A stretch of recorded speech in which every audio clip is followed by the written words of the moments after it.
तो आशा को नमस्ते प्रणाम। मैं आपका ठाकुर प्रखर सिंह और रात के 10 बज चुके और कहानी का जो सिलसिला है बदस्तूर जारी है। आज की कहानी शुरू करूँ उससे पहले आप लोगों को एक अजीब घटना बताता हूँ और ये घटना काफ़ी दुखदाई है। उत्तराखंड बेहद मशहूर जगह और इत्तेफाक से चंद दिन पहले मुझे जाने का सौभाग्य भी प्राप्त हुआ। बाबा नीम करौली के धाम में दर्शन करने के लिए गया था, जो कि चैनल चल नहीं रहा था, स्ट्राइक आई थी, मन बड़ा परेशान था, समझ में आ नहीं रहा था क्या करूँ। तो फिर वहाँ पे अचानक से सौभाग्य बना गया। जाते टाइम पहली बार मैं ऐसी जगह पे गया था, मैंने कुछ चीज़ें नोटिस की कि यहाँ पे यार रोड कैसे हैं, लोग यहाँ पे रहते कैसे होंगे। ज़मीन से इतनी ऊपर एक रोड, पतली सी सकरी सी, उस पर लोग चल रहे हैं। कहीं बारिश हो रही, बगल में देख रहा हूँ तो धूप हुई है, कहीं मिट्टी कट रही, कहीं पहाड़ के पहाड़ कट रहे हैं। और बरसात की शुरुआत में गया तो शायद चीज़ें थोड़ी सी नॉर्मल थी, लेकिन अब वहाँ पे चीज़ें थोड़ी सी और मुश्किल हो गई हैं। क्यों? क्योंकि उत्तराखंड में एक जगह लगती है उत्तराकाशी, और इसी उत्तरकाशी में एक इलाका लगता है धराली का। और आज यहाँ पे अचानक से बादल फट गया। और बादल फटने की सबसे अफसोसनाक बात ऐसी जगहों पे ये होती है कि जो घर बने होते हैं वो ढलानों पे बने होते हैं। तो अगर ऊपर पहाड़ पे बादल फटा तो वो पानी बहता हुआ उसी प्रेशर के साथ, और ग्रेविटी वहाँ काम करती है ज़्यादा तेज़ी के साथ, तो बहुत ज़्यादा प्रेशर से वो पानी घरों से आके टकराता है, घर उखड़ जाते हैं, डूब जाते हैं। और डूबने के बाद कई सारे लोगों की जान चली जाती है। और ये पानी अपने साथ मिट्टी और पहाड़ भी बहा के लाता है, तो हादसा जाता होता है। तो आज उत्तराखंड में फिर से बादल फटा, और अभी तक जो रिपोर्ट निकल के सामने आई है कि कम से कम 10 लोगों की जान गई है। 40-50 ऐसे हैं जो बुरी तरह इंजर्ड हैं, कई तो अभी लापता हैं उस पानी में। उनको खोजने के लिए एनडीआरएफ वगैरह की टीम लगी है, पुलिस मुस्तैदी के साथ काम कर रही। लेकिन जहाँ प्रकृति ही जान लेने पर आमादा हो, वहाँ क्या एनडीआरएफ, क्या पुलिस, क्या प्रशासन, क्या सिस्टम, कौन ही काम आएगा। अब ऐसी जगहों पे आप ये भी नहीं कह सकते कि लोग सुरक्षित जगह पे जाएं, चूँकि पूरा का पूरा प्रदेश ही वैसा है। तो वहाँ पे सुरक्षित क्या, जो है बस वही है, उसी सत्यता को उन्हें स्वीकार करना है और वहीं जीने के लिए और अपने आप को बचाने के लिए जद्दोजहद करनी है। और ऐसी ज़िंदगियाँ वहाँ पे होती हैं। खैर, जहाँ ऐसी चीज़ें होती हैं वहाँ बहुत सारी चीज़ें खूबसूरत भी होती हैं। भले ही 1 महीने 1.5 महीने दिक्कत हो, लेकिन बाकी साल के दिनों में ज़िंदगी बड़ी खूबसूरत है। वहाँ के लोगों को काफ़ी मेहनत मशक्क़त करनी पड़ती है, चूँकि नीचे से चीज़ें ऊपर तक जाती हैं। दूध हो गया, पेपर हो गया, 50-50 किलोमीटर नीचे से ऊपर चीज़ें जाती हैं पहाड़ों पे, जैसे नैनीताल हो गया। इन तमाम जगहों पे सामान जब पहुंचता है तो काफ़ी मुश्किल होती है, चीज़ें महंगी भी होती हैं। तो खैर, जो लोग घायल हुए उनके लिए प्रार्थना है कि जल्दी ठीक हों, और जिनकी ज़िंदगी गई उनके परिवार वालों को सब्र हो। मुझे लगा एक बार इसके बारे में आपको बताना चाहिए, क्योंकि ये मेरा पर्सनल एक्सपीरियंस था, इस वजह से मैं थोड़ा सा रिलेट भी कर पा रहा था। खैर, अब आज की कहानी का रुख करते हैं। अगर मैं आपसे कहूँ कि एक हाथनी है, यानी एक मादा हाथी, और इस मादा हाथी की वजह से जियो को न जाने कितने का नुकसान हुआ। कई लोग कह रहे हैं कि ये लाखों में है, कई लोग कह रहे हैं कि ये करोड़ों में भी हो सकता है। 50,000 के करीब लोग जियो के खिलाफ सड़कों पर उतरे हैं। सैकड़ों ऐसे लोग हैं जो गालियां दे रहे हैं अनंत अंबानी को, रिलायंस ग्रुप को। और इसके पीछे वजह क्या है? तो वजह है एक हथनी। तो ऐसी कौन सी वजह आन पड़ी कि एक हथनी की वजह से लोगों को सड़क पे आना पड़ा, और किस हद तक लोग धार्मिक और सेंटिमेंटल तौर पे उस हथनी से जुड़े हुए हैं, और इस मामले में सुप्रीम कोर्ट तक ने अपना हाथ क्यों खड़ा कर दिया। ये तमाम एक अजीबो गरीब कहानी थी, मुझे लगा आपको सुनानी चाहिए, और इससे आपको थोड़ा सा एक जानकारी भी मिलेगी। कहानी महाराष्ट्र की है। महाराष्ट्र में एक जगह लगती है कोल्हापुर, काफ़ी मशहूर है। कोल्हापुर के चप्पल, कोल्हापुरी चप्पल के नाम से हम पूरी दुनिया में जानते हैं।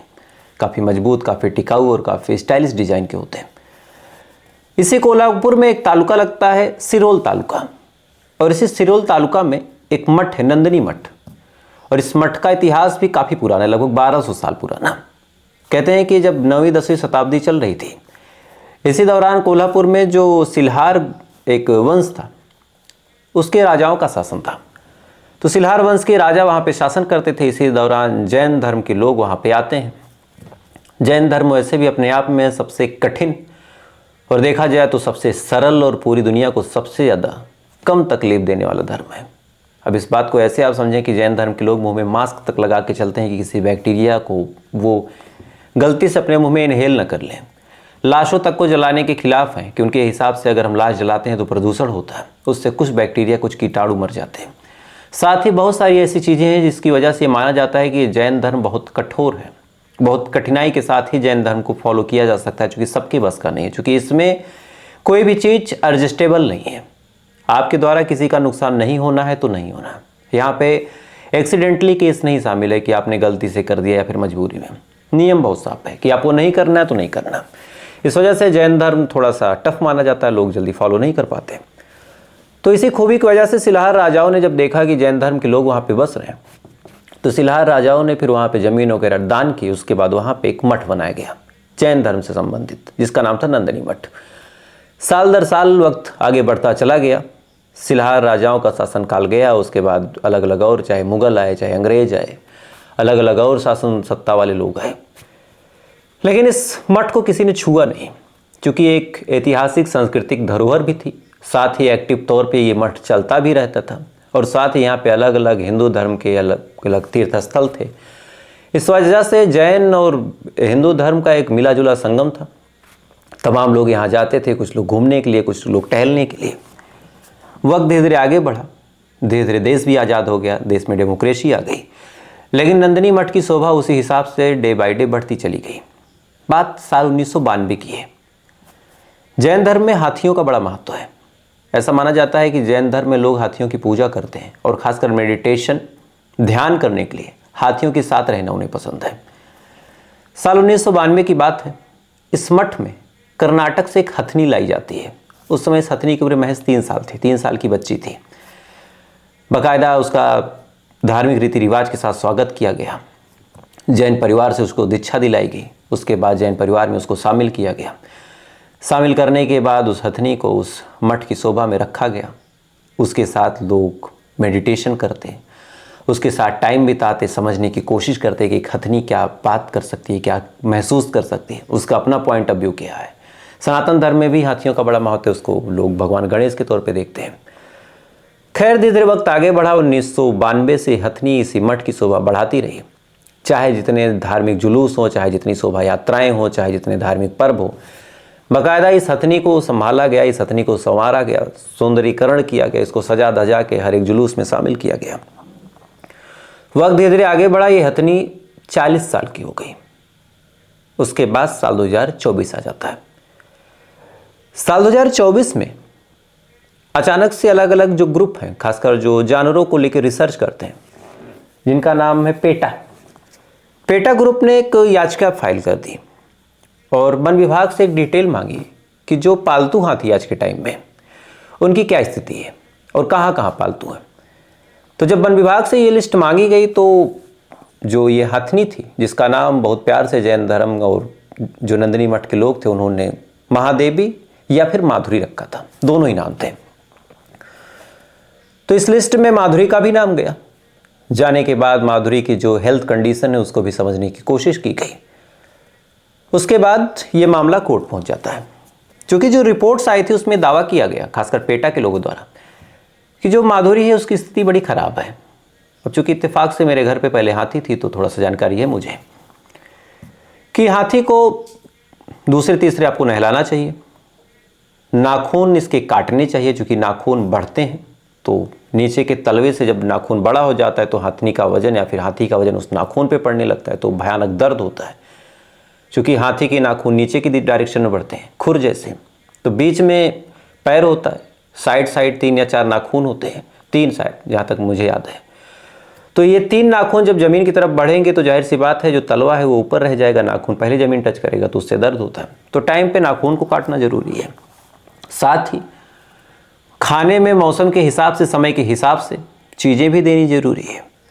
और आमतौर पे हाथियों को जिस हिसाब से हाथी की कंडीशन हो, अगर थोड़ी सी खतरनाक है, उसने कुछ क्राइम यानी किसी को मारा पीटा है, नुकसान पहुंचाया है, तो ऐसे हाल में उसके आगे के दोनों पैर हमेशा बांध के एक दूसरे से रखे जाते हैं, ताकि दोनों पैर के बीच ज़्यादा गैप ना हो, हाथी लंबा कदम न ले सके, कहीं भाग के किसी को नुकसान न पहुँचा सके। साथ ही फिर इस पैर को एक पेड़ से बांधा जाता है जंजीर के माध्यम से, और पीछे का एक पैर रस्सी के माध्यम से दूसरे खूंटे या पेड़ से बांधा जाता है, अगर खतरनाक किस्म की हाथी है तो। अगर थोड़ा सा नॉर्मल है तो ऐसे हाल में फिर उसको एक पैर आगे का उसको जंजीर के माध्यम से बांध के एक पेड़ से बांधा जाता है, पीछे का भी एक पैर बांध के किसी पेड़ से टिका दिया जाता है। और अगर बिल्कुल सीधी सादी है तो आगे का एक पैर बांध देते हैं, उसके बाद फिर उसको यूं ही छोड़ देते हैं, वो घूमता रहता है। 3 कंडीशन में हाथियों को बांधा जाता है जो मैंने देखा है। अब यहाँ पे एक चीज़ और होती है, जो थोड़ा सा खतरनाक होते हैं या फिर जिनको कंट्रोल करना थोड़ा सा मुश्किल होता है। और आमतौर पे अब अक्सर ऐसा हाथियों के साथ लोग करते हैं, उनके माहौल चूँकि अब घूमना चाहते हैं, मूवी देखना चाहते हैं, कि जिस चीज़ को पैर में डालते हैं, जिसको आमतौर पे जो महावत वगैरह होते हैं उनकी भाषा में उसको कहीं छकड़ी कहा जाता है, कहीं पहुँची कहा जाता है, अलग अलग भाषा में अलग अलग जगहों के हिसाब से। उसमें अंदर की साइड कांटे बने होते हैं और वो पैर पे बांध दिया जाता है। अब कांटे स्किन पे हल्का हल्का तो टच हो रहे हैं, हल्का हल्का तो वो कांटा चुभ ही रहा। अब क्या होता है कि अगर हाथी थोड़ा सा पीछे हटने की कोशिश करे, यानी जहाँ उसको खड़ा किया गया वहाँ से आगे पीछे जाने की कोशिश करे, तो ऐसी कंडीशन में वो कांटा उस हाथी या उस हथनी के पैर में चुभेगा और इसकी वजह से वो हाथी या वो हथनी वहाँ पे खड़ी हो जाएगी। उसके पैर में जब वो कांटा चुभेगा तो उसको दर्द होगा और दर्द होने की वजह से वो फिर भागेगी नहीं। तो आमतौर पे हाथियों को रोकने के लिए अक्सर उनको दर्द दिया जाता है, तकलीफ दी जाती है। हाथी को किसी डायरेक्शन में मोड़ना है, अगर कमांड नहीं फॉलो कर रहा तो फिर उसके पास एक सीधा भाला और उसमें एक तिरछा कांटा बना होता है, तो उस भाले और कांटे की मदद से भी उस हाथी को मारा जाता है। और ख़ासकर ऐसी कंडीशन में हाथियों के पैर पे अक्सर निशान और अक्सर चोट की वजह से कीड़े पड़ जाते हैं, और ये अक्सर होता है। जहाँ के महावत तो थोड़ा सा केयरिंग होते हैं, ध्यान देते हैं, तो उस कंडीशन में महावत उन हाथियों के पैरों को साफ करते हैं, बाकायदा दवा लगाते हैं और ये प्रयास करते हैं कि 1.5 महीने या 2 महीने एक पैर में बांधें आगे के, और फिर बाद में 1-1.5 महीने बाद दूसरे पैर में बांधना शुरू करें। तो इस पैर में जितने घाव हैं 1-1.5 महीने में सही हो जाते हैं, पूज जाते हैं। और फिर जब इस पैर में घाव बन जाए तो इस पैर से वो छकड़ी हटा के फिर इस पैर में बांध के पेड़ से बांधते हैं।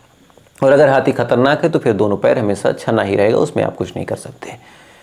लेकिन इंसान की फितरत देखिए कि हाथी को पालना भी है, उससे डर भी है, लेकिन अपने पास भी रखना है, बांधना भी है, टॉर्चर भी करना है। क्यों? क्योंकि एक दरवाजे की शोभा है।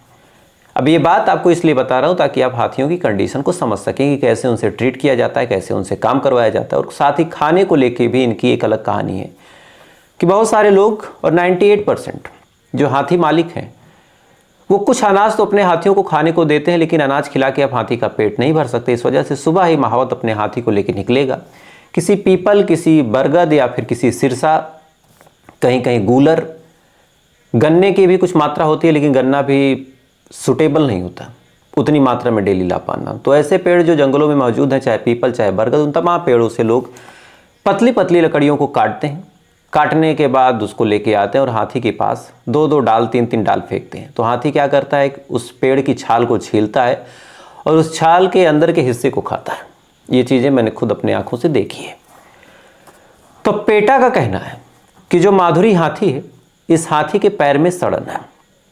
इस हाथी के पैर के नाखून को काटा नहीं गया, इस वजह से भयानक दर्द है और कई जगहों पे फ्रैक्चर के सबूत हैं। और साथ ही हाथियों को एक चीज़ से होकर अक्सर गुजरना पड़ता है, खासकर पालतू हाथी। ये पूरी ज़िंदगी बेचारे अकेले रहते हैं। उनके पास उनका एक महावत होता है, उसी से उनका जो साइकोलॉजिकल और लवी बॉन्ड बन पाता है वही बनता है, बाकी और कोई बॉन्ड किसी चीज़ से उनका बनता नहीं। तो फिर पेटा वालों का कहना है कि ये जो माधुरी हाथी है 40 साल से एक मठ में कैद है और इस मठ में एकांत रहते रहते वो मानसिक पीड़ा से गुजर रही है। अब इसी चीज़ को लेके पेटा वाले पहुंच गए कोर्ट। इधर मंदिर को नोटिस पहुंचा तो मंदिर वाले भी आते हैं। आने के बाद मुकदमे को लड़ा जाता है और हाई कोर्ट ने फाइनली फैसला दे दिया कि जो ये हाथी है इसको बनतारा भेज दिया जाए जीओ के पास। हाई कोर्ट का आदेश हुआ। जैन मठ के लोग ये केस हार गए। हारने के बाद उन्होंने फ़ौरन सुप्रीम कोर्ट का दरवाज़ा खटखटाया।